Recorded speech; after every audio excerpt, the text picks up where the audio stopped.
Hi, everyone. Welcome to today's session where we are going to talk about something quite important right now with the ongoing crisis around media, around investigative journalism in Sri Lanka.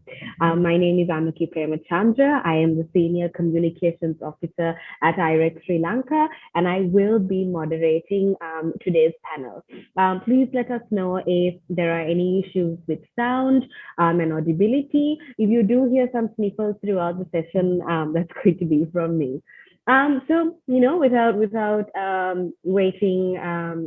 Without waiting anymore, we can dive right into the session. I do see quite a few participants from the media community. Thank you for giving us your time. We're very excited to have you, and I'm really looking forward to an exciting conversation with our panel. Let me first give a quick introduction to the panel. We have Pervez Khan. Pervez is a global filmmaker and a senior lecturer in journalism and media production. And he's also involved in academia and training through Channel 4 in investigative journalism. We also have Shihar Aneez, who is an investigative data journalism trainer at the Center for Investigative Reporting. Prior to this, Shihar was quite widely known for his role as an economic reporter and correspondent for Reuters. We also have Kamanthi Wickramasinghe with us, who is a journalist working with Vijay newspapers and is also a correspondent with Reuters. And we have Sandun Arosha Fernando, the editor-in-chief of the Citizen Media Network that you might be quite familiar with for their footprint in digital media in Sri Lanka. I'm going to dive right into the conversation. Before we do that, I just want to mention very quickly that this session is available in both Sinhala and Tamil. We have live interpreters translating the panel for you. So what you can do is you can click on the little globe like icon at the bottom, at the footer of your Zoom window. And you can pick which language you want to listen into. Let's dive right into the conversation. Before we really dive deep in, and we exchange sort of lessons when it comes to investigative journalism, I wanted to first cover what investigative journalism means, because really it's quite different to news reporting. The amount of time and effort and due diligence that's put into it is vastly different. So to kick off the discussion, Kamanthi, I'd actually like to start off with you, because you've been writing quite a few pieces over the past few weeks around, Gota Gogama, what's happening, and the political comedy that's happening around us.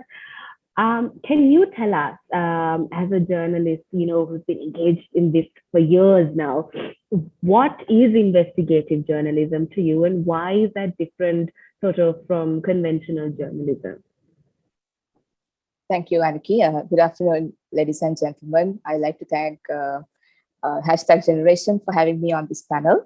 Well, to answer your question, I think everything, since we are facing a crisis, right now everything falls under investigative journalism, because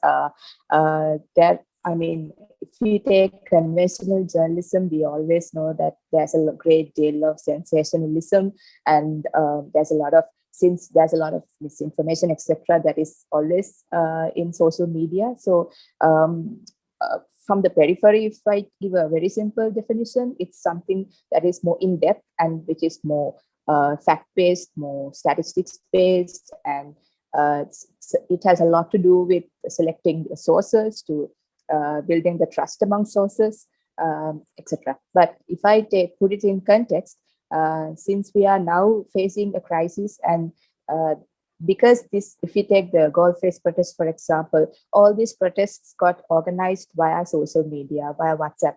So along with all the organizing that's happening, there are also a lot of fake news that is being circulated. So when we come across one of these messages, for example, we always think how we can develop a story out of it, see whether it is a credible news, and then fact check, do all the fact checking, and then develop a story and put it on print. Because if I talk from my career, because I work in the mainstream print media. Having said that, when we talk about investigative journalism, it covers it. It can't be done in a day or two, because if you take the definition, it's something of it's called a systematic inquiry. Therefore, from finding their sources to gaining access to information, which is mostly done through because we have a very efficient tool called right to information. So, but as since it was established, a lot of journalists have had the opportunity to file an RTI and get information from public authorities, and but also but having said that, there are always challenges. Right from the pandemic, there were issues in gaining access to information, mainly because most of these institutions were closed and the information officers were not available. So those kind of challenges are always there when it comes to investigative journalism. And if I take from my point of view, because I work for a daily paper, deadlines are always like the biggest challenge. So we can't stay for weeks sometimes to publish a story. So we always have to keep on going after sources, building trust with the sources, protecting sources. All that comes under investigative journalism. So that is very different to conventional journalism, because you can always have a sellable headline and still have a story that is not relevant to the headline. Because if you take from a selling point of view, that is what most newspapers try to do, to have catchy headlines. But if you go to the story, there is not much of a content. So you can, and then there again, matching the headline with the content. And also there is something called, so sometimes we think that if we publish a raw document, like say some records, something to do with corruption in a public institution, if we just by publishing it, it doesn't make a story an investigative piece. That is something which is termed as leaked journalism, because there can always be a document, but if the facts don't go with the theory, then it's a failed story. So all these are what we have to, because we always have to go with theory as well as in practice. And also developing a story is different from one topic to another. One topic can be based on statistics, data, while the other can be based on eyewitness accounts, and it could be a total human interest story. So those are some of the aspects of investigative as well as conventional journalism, if we talk about the differences. And also when we make secret information public, that is one of the fundamentals when it comes to an investigative piece. One of the challenges we have is that most of this information are being made secret by someone in authority. So when we question them, they have the most convenient way of making the entire story null and void, I would say, is when those people in high authorities, maybe a politician or someone in a higher position in an institution, they always tend to deny the allegations, and that is the most convenient way to avoid whatever the data, whatever the evidence we have. So those are some of the challenges we have, and so that is basically a rough outline of investigative versus conventional journalism. Thanks, Kamanthi. Thanks for really helping, set the context. So, you spoke about what makes a successful story. And something that's very important to that, I think, we realize is you really need to get under the skin of a story to make it an investigative journalism piece. Pervez, I'm going to direct to you now because, I'd like to sort of look at this from a very global perspective. We have the Ukraine-Russia conflict going on right now. Tell us, and I know this is not a easy question, but how do you really get under the skin of a story as a young journalist, or someone just getting into investigative journalism?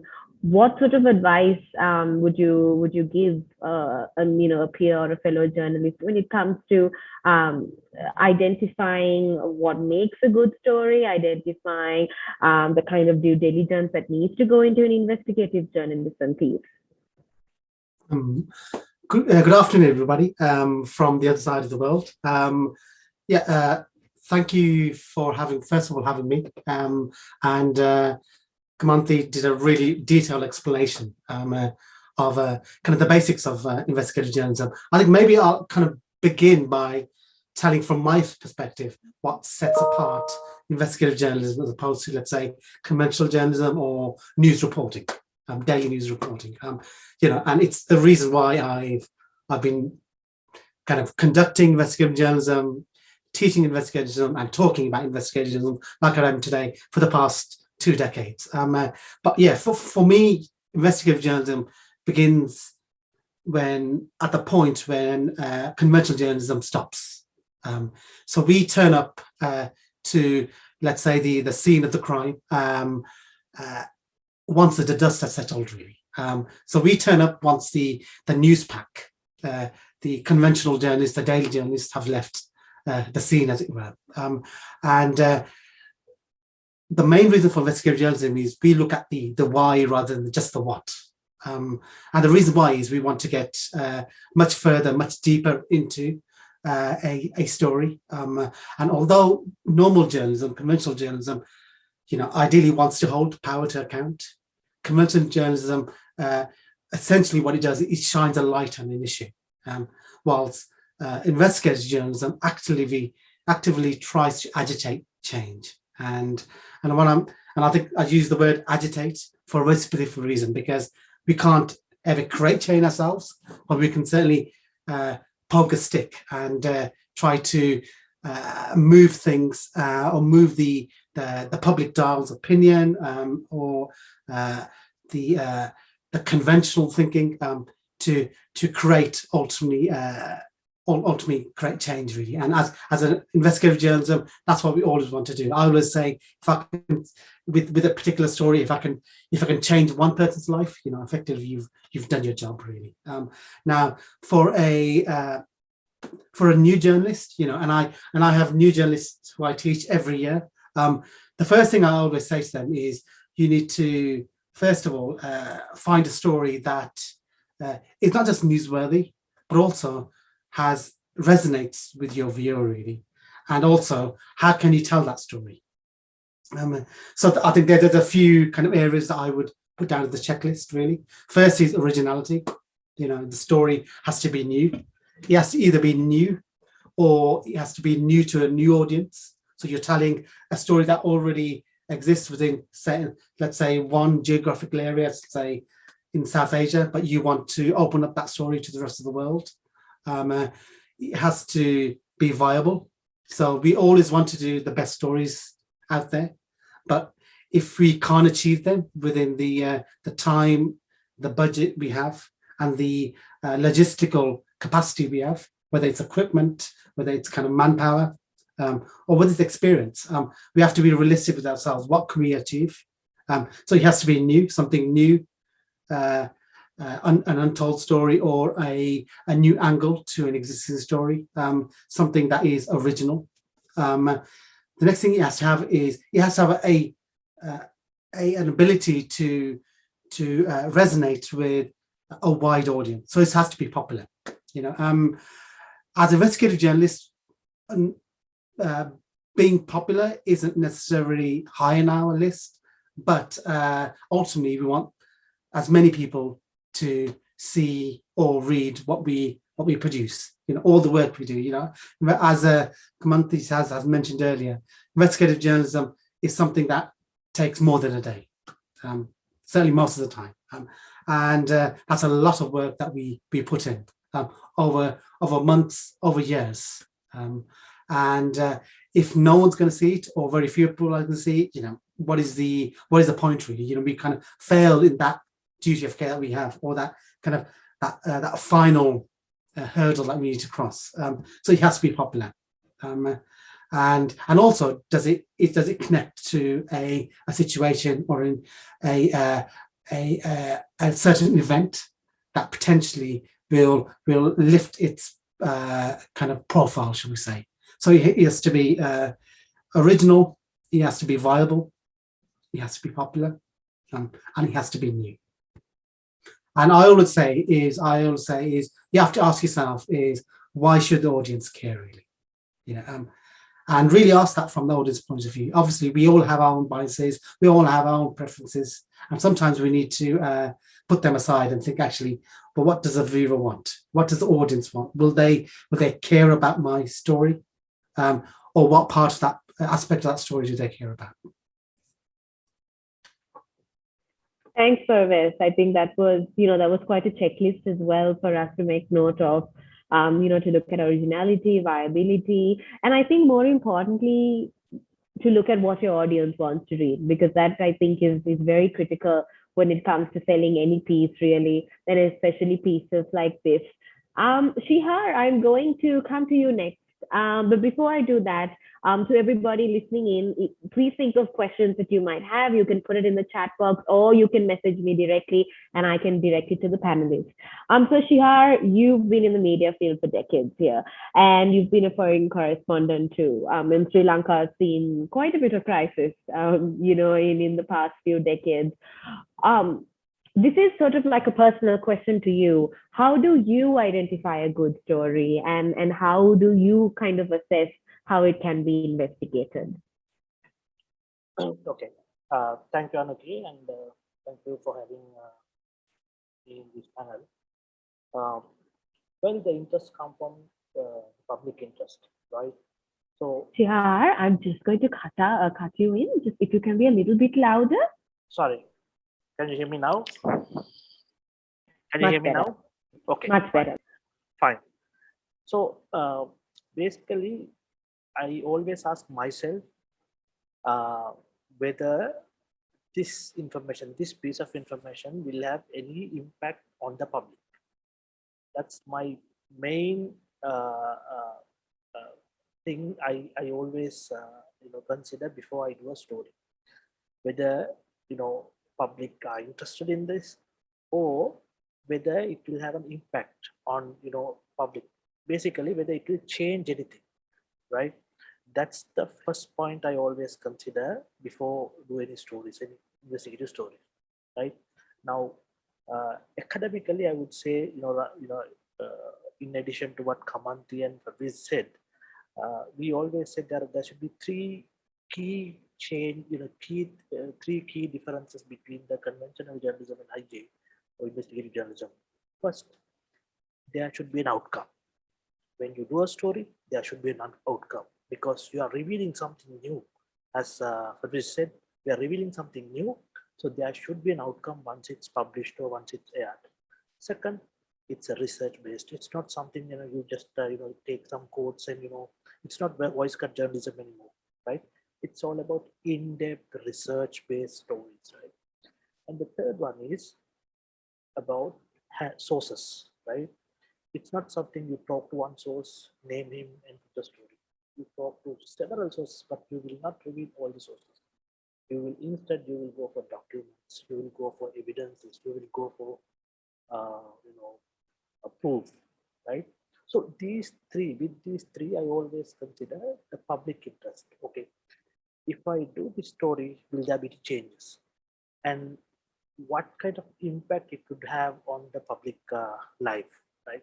So if the impact is significant, and if it's going to have an impact on, say thousands of people than a few dozens, that's a story.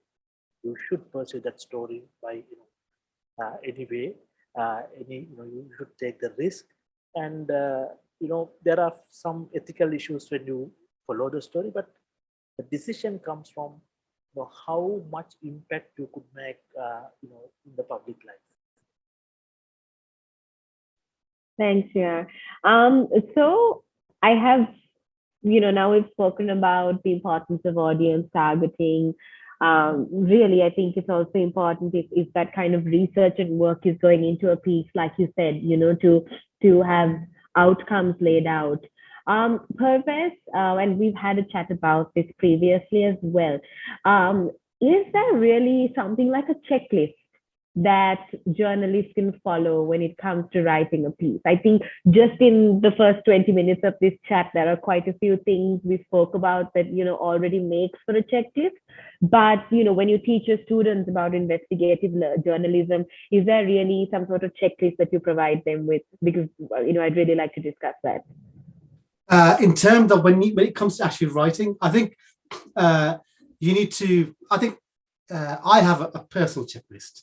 So I think I predominantly teach kind of video journalism, or let's say long form documentary filmmaking. And I look at investigative journalism through that prism. But I always say to my students, trust no one really. Evidence is key, and I think my colleague Shihar, who just mentioned it earlier, really, it's very much research based, and sometimes you have to decipher between the rumor and the facts, and to do that, really, you have to be very, very, let's say, brutal with both yourself, because a lot of the time you are taking on not just the biases or the opinions of somebody else, but also you're taking on some of your own kind of confirmation biases that you may possess about an issue or about a story, really. So you have to be ruthless, really, in terms of really stripping down the story and see, actually, once I've taken away the rumor, once I've taken away the hearsay, what do I have left? So, my kind of checklist I always have, really, is, first of all, be skeptical, but don't be cynical. Because there's two differences there, really. But skepticism is a good thing, really. Think critically, so be critical of yourself and critical of your source. And when it comes to the actual source, think about who said whatever they said, why they said it, what is their motive for saying it. Have they told the truth in the past? Have they lied in the past? Can I talk to them? Are they a credible source? Do I believe them? And then think about yourself. What do I want to believe? Am I taking my preconceptions? Because we all have, because as we go through an investigation, and as we've all kind of spelled out, that investigative journalism takes a long time.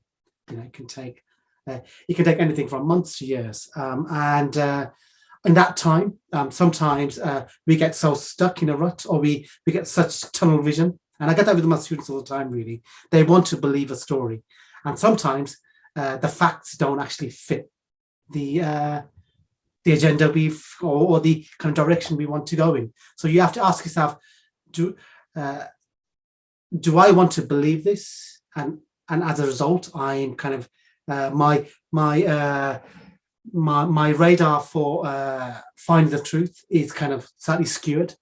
So beware of confirmation bias, as it's called, really. It's basically confirming something via your own bias to a story. And that usually comes from wanting that story to work. It's not a case of people have agendas, but people usually want their methodology, their hypothesis to kind of stand up, really. And sometimes it doesn't, really. And we have to just be honest with that, really. And also think about the evidence, really.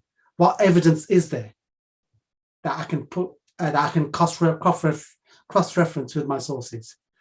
We always have in the UK, I used to work with the BBC, and the BBC used to have what we call a two-source rule, which is the bare minimum, really. So whatever fact you have, two sources have to corroborate that fact.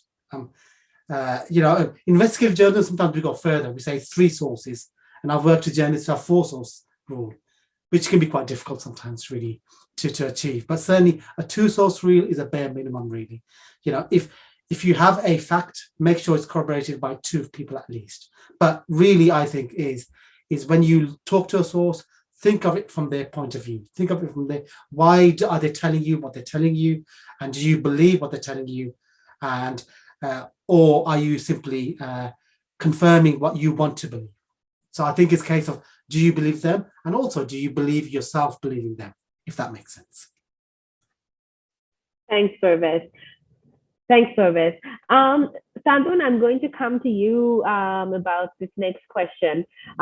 So, I mean, we were just talking about a checklist, right? But there are also tools that budding investigative journalists can use and have access to. Pervez, after Sadhun answers, I'm going to come to you on the same question too, because I want to talk a little bit about open source, research that you can do. But Sadhun, are there tools that you and your team uses when it comes to the investigative journalism pieces that you do, especially because it's very heavily on the digital domain?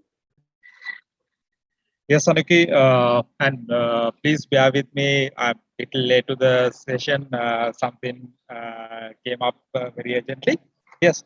So before going to tools, the Pervez and Mr. Shihar, I agree with what they told. So I would suggest any journalist here. So you may watch the movie called Blood Diamond. So in that Blood Diamond movie, there's a journalist from one newspaper.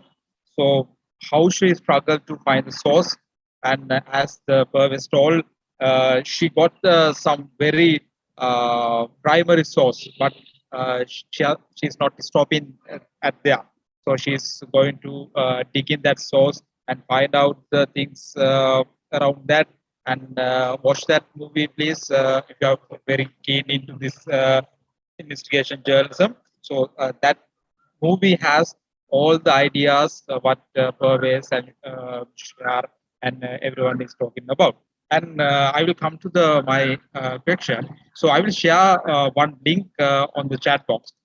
This is something I'm using in my day-to-day work because uh, they are like a supermarket for the tools. I would say. So they bring in every tools in the one place. So I don't need to go anywhere else. That is very nicely arranged. So so I think when it comes to the investigation journalism, so it is always finding the truth, because when we go to the day-to-day journalism, we are just not going to the very end of that truth. Maybe we'll report the incident there. Maybe we'll report what the people are saying or what some people, the politicians are saying.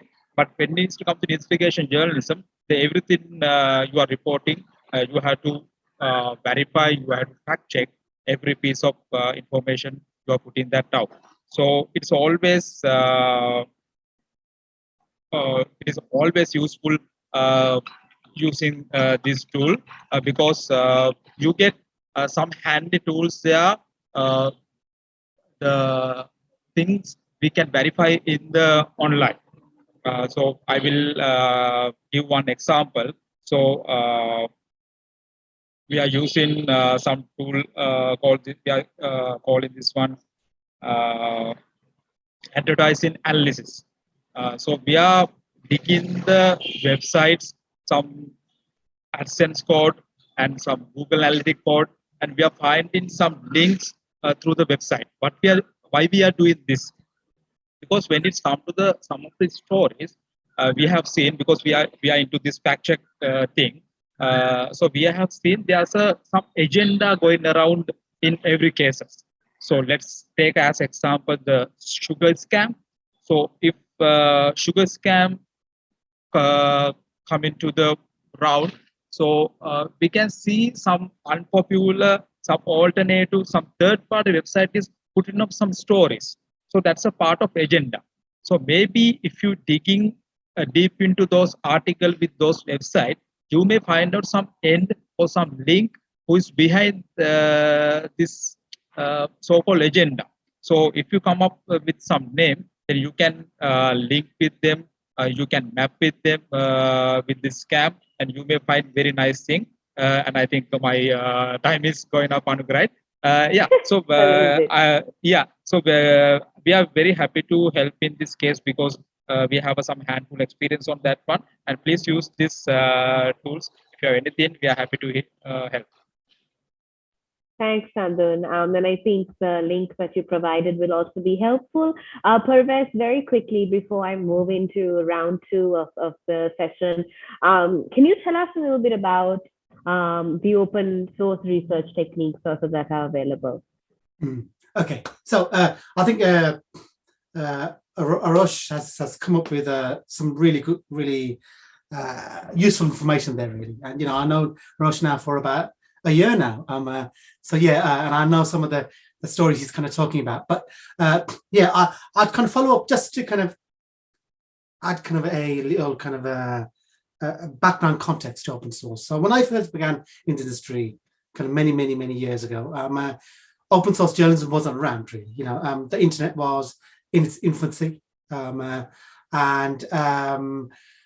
certain kind of tools, apps just were way down the line really. I think they all kind of came along when kind of mobile phone technology kind of kicked in and new ecosystems were developed by Apple and Android, and that's when it kind of open source journalism really took on its came into a world of its own really, with the emergence of social media really.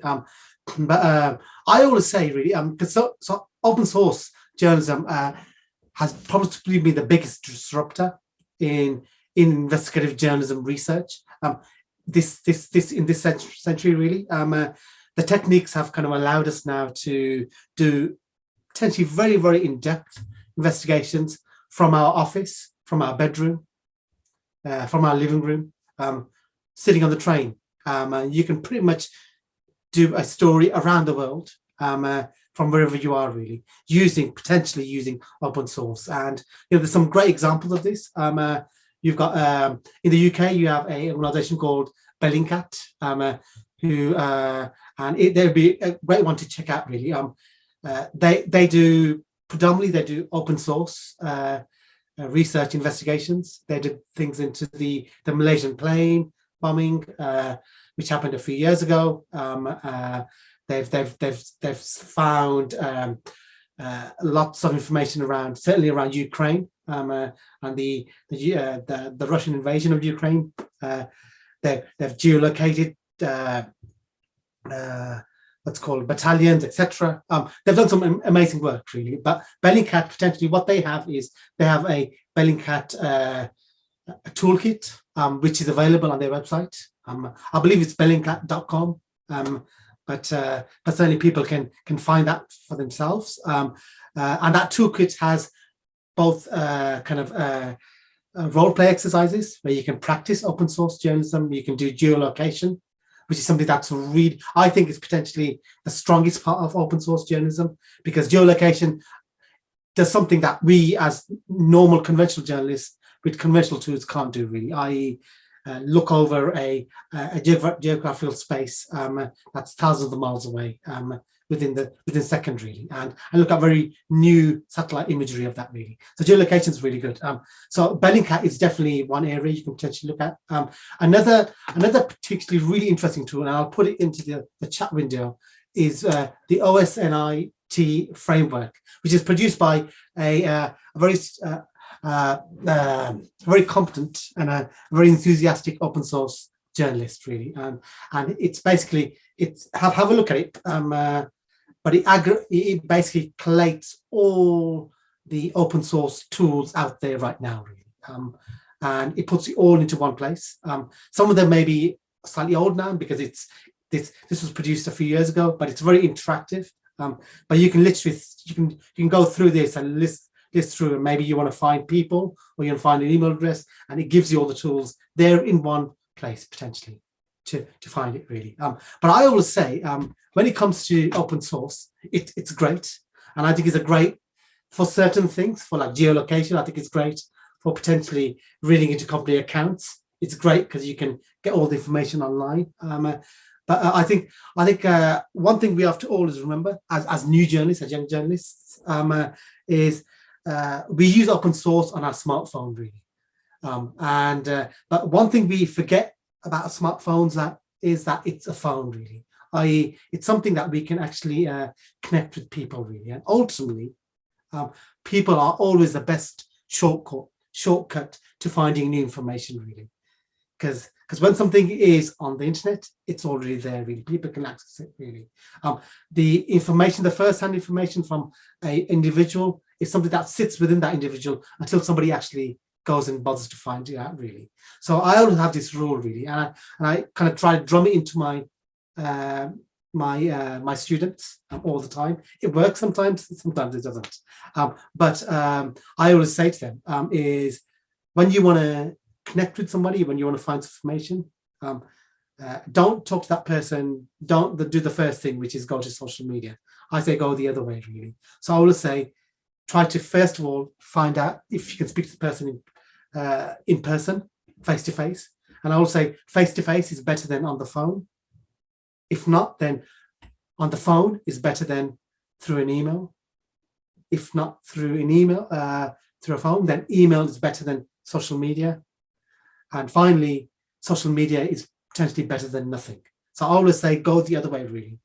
You use open source journalism or open source techniques to potentially find the information or the what, as it were, but we want to know the why.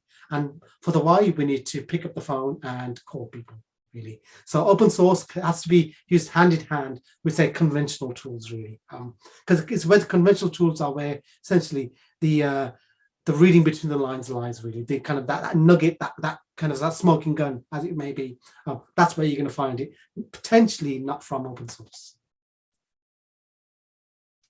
Thanks, Pervez, and thanks, Shihar Arosha and Pervez, for the links and the tools you guys shared on the chat box. If anyone missed it, just scroll up and down the chat box. There's quite a few links to tools that you will have access to. If you are looking to get into investigative journalism, if you are already a journalist engaging in this form of journalism, or just somebody with an interest when it comes to doing your research. I'm going to now move into round 2 of our discussion. So one of the bigger reasons why journalists don't really venture into investigative journalism is because of the risks associated to it. There is a risk of personal safety. There is, you need to protect your sources. Sometimes the stories that you are reporting on have huge repercussions politically, economically. So you've got to really be quite careful. And now, in Sri Lanka, Kamanthi, and this question is going to be directed to you. We've suddenly seen, or in my perspective, we've suddenly seen a rise in the appetite for investigative journalism, because now with the protests, with what's going on, people really want to know, what's happening behind the scenes. People really want to understand, why we're in this in the first place.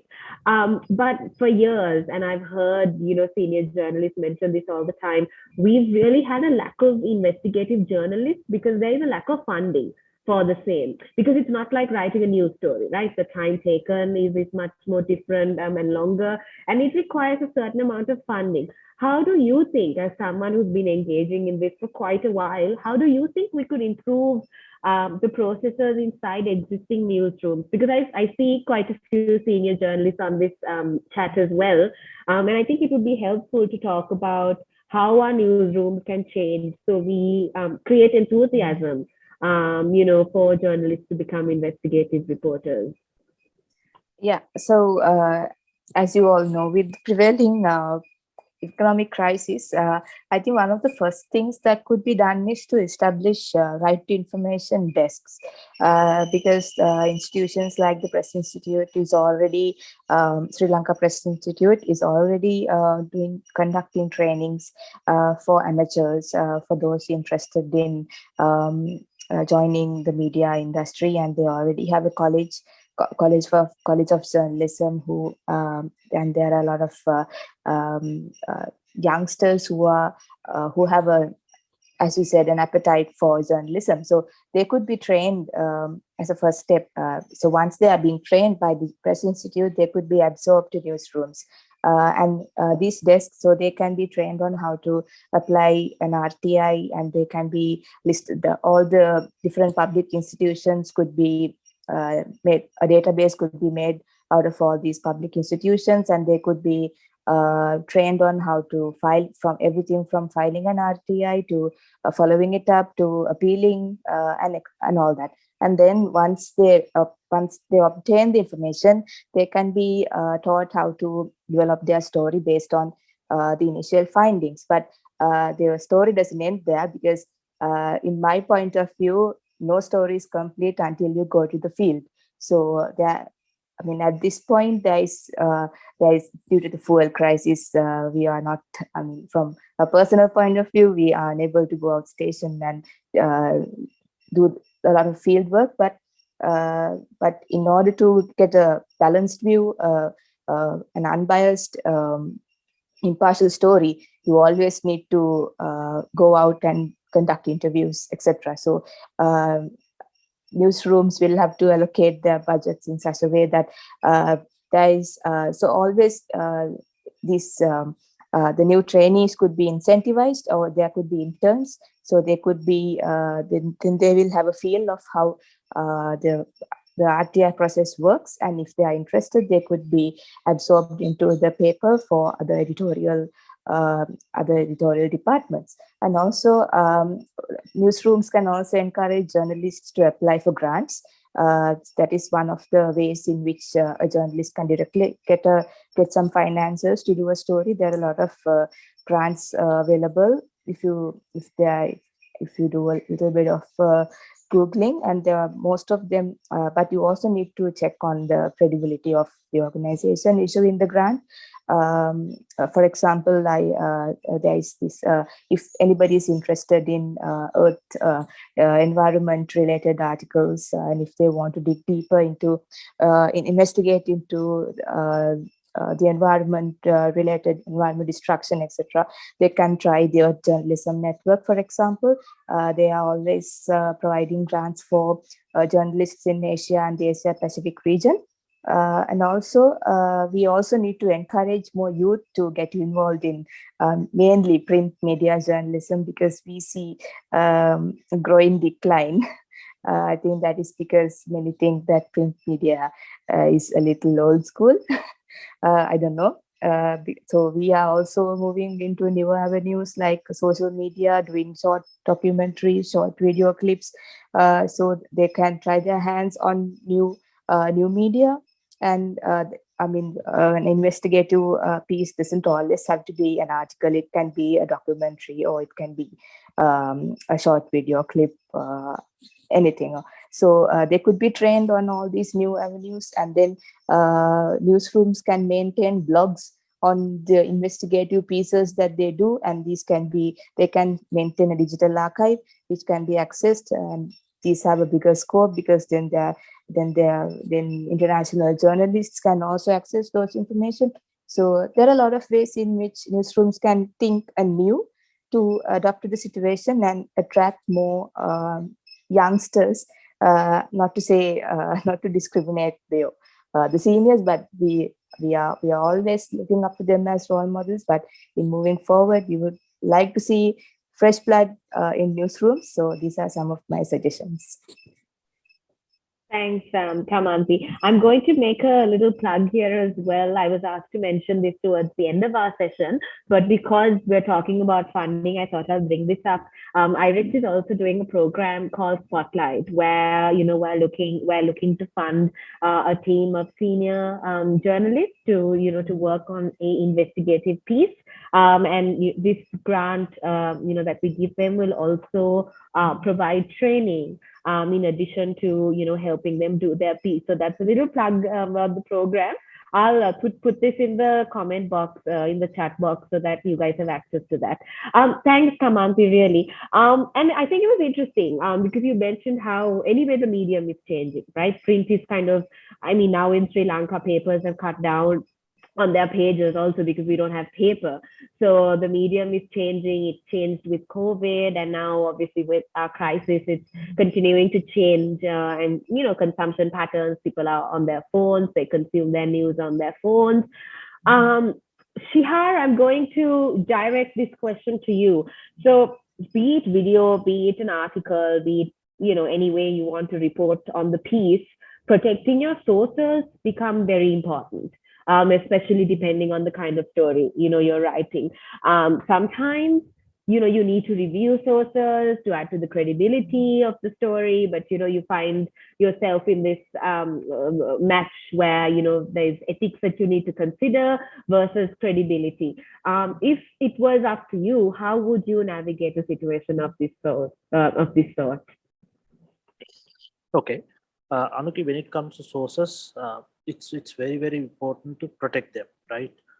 So basically, if you know the wool is the raw material for garments, right?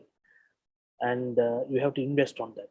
Likewise, your investment in journalism is always expanding your network, expanding your sources, right? Because that's going to give you more and more credible stories, right? And your credibility matters, right? But in an investigative journalism, you also have to, journalism story, you also have to uh, consider the country situation. For instance, in some countries, you have whistleblower act, right? Where you can, get the story and then print the story or publish the story without the names. But when they go to the courts, when somebody file case against you or sue you, you can basically kind of protect the source, but at the same time you also have this whistleblower protection act, right, which is not there in Sri Lanka, right? So whatever you do in your story, whatever you tell or whatever you write, sometimes personally you have to take responsibility, right? Or your institution has to take responsibility. So I always make sure that first, whenever we talk to the source, we have our ground rules, right? Okay, then source say, okay, this is what I can say anonymous, and you have to find out whether it is true or not. Or sometimes the sources say, okay, this I know this is true, you can publish, but you can't quote. Now, when you do stories like that, like you have the information, but you don't have the source, means that there is a credibility issue, right? Unless you are pretty sure about the source, but even at that point, you need to kind of think, okay, maybe somebody will sue you, right? Always there is a legal implication in investigative stories. Not only investigative stories, all the stories, but in other stories, you basically can, uh, publish another story saying that, you can render an apology and then say that it was wrong, right? For investigative story, you can't, right? So what we always try to do is we try to, shift from the human source to documents or data, right? So we always try to kind of get the information from the source first, and then try to ask them, okay, where can I find the same thing, what they have told me now? How many people know this? Where is the original document? Where can I find that document, right?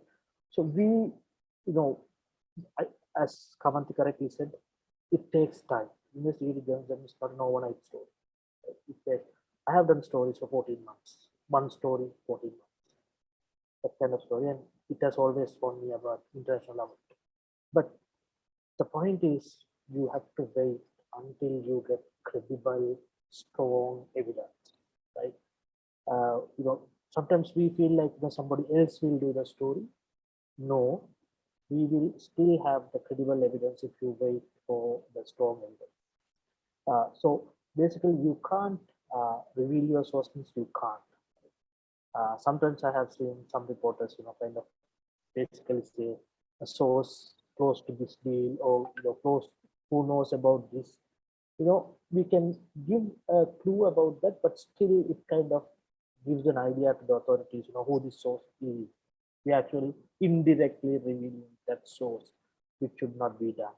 So I always kind of go behind documents and data to see whether whatever that source has told us anonymously is true. And also, even if the source said, okay, you can put my name, you need to, as Pervez said, you need to double check and triple check with other sources whether it is really true or not, because there are agenda setting here, right? There are people who come up with some ideas so that they want to have their names and whatever they say in your stories. But that's we are not for that, right? We have to basically kind of reveal something new that will have an impact on the public, and we are going for this change, for the good cause of the society. So on that basis, we would always I would always be reluctant to kind of use human source.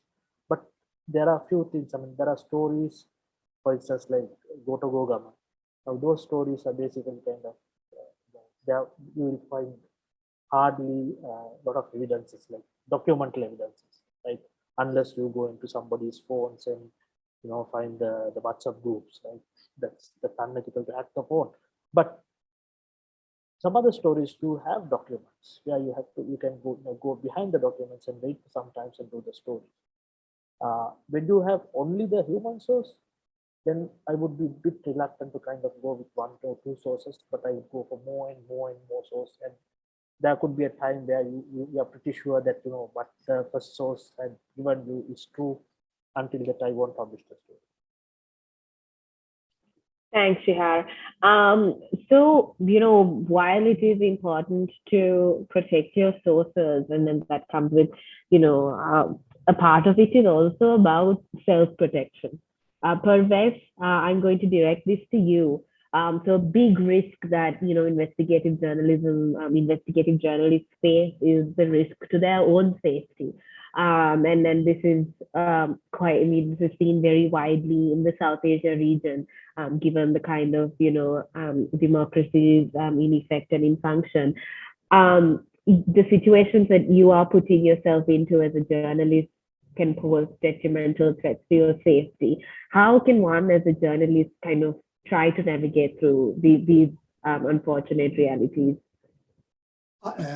First of all, I think in terms of risks to my safety, my personal safety, being here in the UK right now, it's probably minimum really.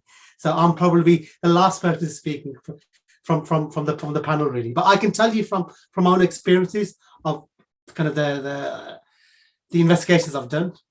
Certainly foreign investigations I've done, and some of my colleagues have done over the years. I think the golden rule, the first rule is if you feel unsafe, then potentially you are unsafe. And what I mean by that is, even though the environment may not actually be conducive to any danger to you, if you have an inkling in your head or something in your head that isn't that kind of tells you something isn't quite right, then your thinking, your balance, your ability to kind of think clearly is diminished really. There's a fog there really, and potentially I would get out the situation. I would say to my students, my colleagues in the past, young journalists, is if it doesn't feel right, leave.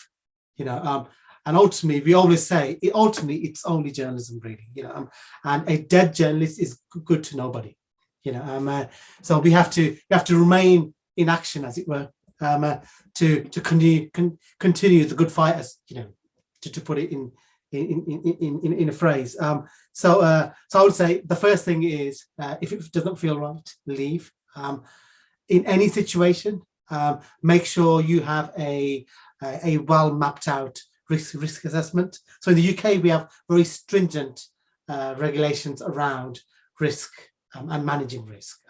So we have to, first of all, produce so for example, if you ever go into like a war zone or a conflict as such, we have to produce a very detailed risk assessment. So potentially all the things that can go wrong or may go wrong, and how we mitigate those risks or best we can. So we all and essentially, the main point from mitigating risk is finding a entry strategy and an exit strategy. So how to get into a situation, but also just as important, how to and when to leave a situation really. And you work within those parameters when you go out onto the field really. And often what happens is sometimes you get caught in the moment really, and it happens a lot with young journalists. It's happened with me when I first started my career. Is you get so caught up in the moment, you you put aside those risks or those parameters you've already set yourself and think, oh, I can keep going. I can keep pushing this particular interviewee, or I can keep I can stay within this crowd that's kind of getting more and more agitated. Because remember, when you get into a crowd and you have a camera, whether it's a big kind of news camera or it's a small stills camera, if you have a camera, potentially that's a magnet for people who are getting agitated, really. The first person who always gets, when they're saying, don't shoot the messenger. And there's a very good reason for that, is because the first person who usually gets shot is the messenger, really. The person who actually brings the story out, the person who's bringing out the tale is, and also, there's a certain mistrust from towards the media when it comes to large gatherings or large crowds. So you potentially will be target number one, really. So you always have that ability to leave a situation when that situation gets too hot, really. Don't ever think that, this is just great stuff, great footage, great testimonies I'm getting, and I can leave in a few minutes time or in half an hour. In that time, the crowd can turn, really. And there's a reason why you've sat down and thought about your risk management with a clear head and outside that situation prior to going there, really. And you need to implement that, really. So I would say have a plan, a risk management plan to mitigate the risk, and stick to it religiously, really. Don't divert from that, really, because ultimately you want to come out of there in one piece. Thanks, Pervez. So, Sandun, I'm going to direct the same question to you because, like Pervez said, the realities, between the UK and Sri Lanka right now is quite different. How would you tackle this? How do you ensure that when you are reporting stories, you and your team protection is prioritized in a sort of very local, practical, on the ground kind of context? Yes, thank you, Anuki. I would add something here. So, as my teacher, Mr. Shihar, once told me, if you have very sensitive source, don't contact them through the mobile. Always go and physically meet them, because we had some experience around, I think, 2 or 3 years ago. One very famous journalist whose mobile recordings, everything came out. So fortunately, there's no very sensitive person who came out, but several people affected from that one. So in this situation, your mobile phone is a very sensitive thing. So always use two-factor authentication. Always use very safety things on your mobile. And I would go the same thing what Shihar told me. Don't ever contact the very sensitive sources from your mobile. Always go for the physical meeting. And if you think that source is really sensitive, and I would suggest don't even ask their real name. Don't even don't even get those person face or things like that, because we don't know how things going out badly. Because right now we are in the very good situation when we compare to the several years ago, but we don't know what's going to happen next. So if they caught you on something, so if you want really you want to save the life of some person, don't take the identification of that source, because then you don't know to reveal anything. So that's my idea. Thanks, Arosha. Shihar, as his teacher, is there anything else that you'd like to add to that? No news is important than your life. That's true. That's true. That's true. Something to keep in mind. All right. I think that exhausts my list of questions. Just a reminder to our audience, I know we were supposed to wrap up the session at 4, but if you have any questions, just put it in the chat box. I've gotten one question, anonymous question for you, Pervez. And let me read out that question to you. Is there any particular investigative story that you pursued that was particularly challenging? And are there any details you can share in terms of your experience and lessons from that? I suppose the first ever, so I predominantly worked in terms of my professional kind of journalism career. I predominantly work in kind of long form documentary investigations. And as someone mentioned earlier, investigations don't have to be in the conventional sense, really. You don't have to be exposing somebody. You can essentially be shining a light on something that nobody knows about, really, or something that lives, within our worlds, but we never ever noticed, really. And you really get under the skin of that particular issue or environment, as it were. So the first ever story I ever did, going back many, many, many years, was I was really interested in homelessness, really, and the perception of the general public in the UK towards homelessness. And I managed to get commissioned a half-an-hour documentary for the BBC that looked at homelessness. But I wanted to do it through the prism of, or through the eyes of a homeless person themselves, really. Someone lives on the streets and the dangers they face, really. So I thought, how can I potentially do this? And there's many ways of doing this. There's a conventional way, you film with a person over a few days, across a few months. But it's always from the outside looking in, really. And I think that's something that investigative journalists, and especially in the video format, you can do it in print format as well, is we have a really good chance of telling a story effectively from the inside out rather than the outside in. As a conventional journalist, you go into a situation, you can only report what you see, because you have a time limit. You have a time limit, you have a budget limit. You have to get a story out by the end of the day, or by the end of the week, or wherever it may be, or the next hour. Whereas investigative journalists, we have a lot more time, and really we can tell a story from inside out. So I thought, why is the best way of doing this? And I decided to film this using secret cameras, but also living with this homeless person on the streets of London.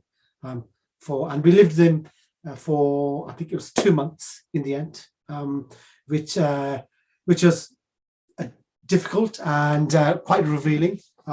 Having never lived on the streets myself before, but it was it was my first documentary, for kind of long form documentary film that I produced, and it was certainly a baptism of fire. So that was kind of probably the most challenging, simply for the fact of what we were filming and how we were filming. So if you are essentially, begging, sitting there with someone who's begging on the streets, who's basically a drug addict as well, you're putting yourself in an environment where you are potentially open to threats of violence, actual violence, and threats of harm, constantly, 24/7. You have to always be alert. It opened my eyes up to aspects of, let's say, film production and journalism that I potentially kind of glamorized, really, in my own head. But sometimes investigative journalism can be anything but glamorous, really. But ultimately, what I wanted to do was really get across the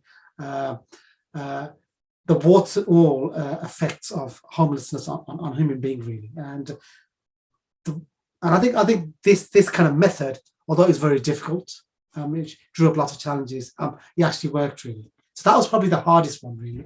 I've got other stories of potentially when you take on government sources and stuff, but they're a bit more complex, really. But yeah, that was the hardest one, really, going undercover and living homeless with a person for 3 months. Wow. And I'm sure that was quite interesting to do too. I think it would have been just more than the story, right? In terms of the impact on your life too. Yeah, and also, it goes to the heart of how sometimes investigative journalism can really tell a story from a different angle. And I always tell my students is, you tell the story from inside out rather than outside in, really. So if you can tell a story so if you, like, for example, homelessness, if you tell it through one character, all the issues that are connected to homelessness come out through that character. But whereas a conventional journalist would go from a person speaking to a person who potentially deals with homeless folk to the homeless person themselves and speak to them directly one by one. Whereas if you tell the story through a homeless person's life and who they meet, all those elements come out, really, but they come out from a very authentic perspective, really, rather than a journalist with their own biases or their own agenda coming out, really. So it's a different way of telling stories, and I'm not sure in Sri Lanka it's kind of it's an effect that's kind of it's a let's say a vehicle to tell a story that's kind of starting to come through. Because just to mention that the Spotlight program that you mentioned that RX is running, you know, I work with the Spotlight program, and I know Arosha is on that program currently. But we try to look at the character that's the heart of a story and tell the story inside out, really, or from the inside out, really, rather than the outside in. But yeah, I think Right. it's a really powerful way of telling investigative journalism piece, really. Well, I mean, definitely. And I think that's a key thing for us all to take away, and really kind of sums up what investigative journalism is as well, telling stories from the inside out as opposed to, you know, providing an external perspective. And I hope, I mean, I was definitely inspired when you said you lived, 3 months with, homeless person to kind of understand their struggles and report it from their point of view. I think that's definitely a very interesting way to tell a story. So, now we've actually exhausted our time as well, and we don't have any more questions. But I'm just opening this up to the panel, Shihar, Arosha, Kamanthi, if there's any sort of last final remarks that you'd like to share, we can run over that quickly, and we can bring this to a close.